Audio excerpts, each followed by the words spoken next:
पाकिस्तान की जो मलेशिया में हाई कमीशन है उसने जनाब फैसलाबाद में बताया वहाँ पे जी एफआईआर दर्ज करवाई इन्फॉर्मेशन देकर कि एक साहब हैं दो बंदे वहाँ से गिरफ्तार हुए जो मिलकर जनाब एक अपनी ट्रैवल एजेंसी चला रहे थे।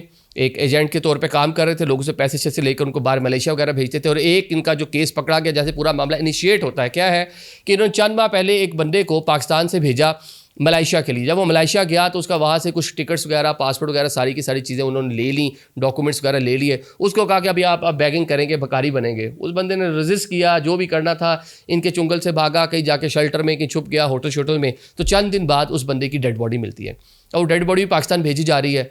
और जरा पता चलता है कि वो जो उसकी कह लें कि पूरी आने जाने वाला जो पूरा मामला था, जो उसकी फैमिली से रब्ता हुआ, बताया कि जी फलाने बंदे से रब्ता किया गया था। जब उसके दफ्तर पे रेड किया गया, वहाँ से स्टाम्प पेपर भी निकल आए, जो पैसे दिए थे उसके सबूत भी निकल आए हैं। अब जो गिरफ्तारी उसकी की गई है, और साथ ही जो बंदा वहाँ पर गया था, वो जिन लोगों से वहाँ पर रब्ते में था, उनकी भी सारी डिटेल्स वगैरह सामने आ चुकी हैं। तो ये जनाब वो एक तरीका था जिसके ज़रिए यहाँ से बंदे को लेकर गए मलेशिया में और वहाँ जाके उसको बकारी बना दिया, उससे कुछ पैसे लेते, जो भी होता है। सादा लोग अफराद इस तरह इन लोगों के ट्रैप में आ रहे हैं।